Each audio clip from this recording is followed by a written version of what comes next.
النهارده هنعمل ميلك شيك فراوله. المكونات: فراوله، ايس كريم فانيليا، شربات فراوله، ولبن.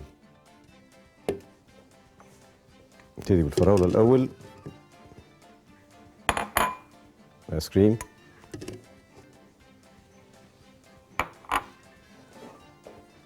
اللبن،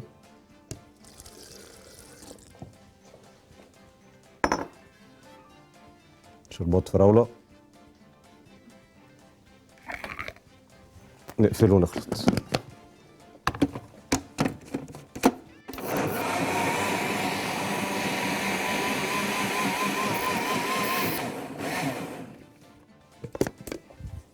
تمام.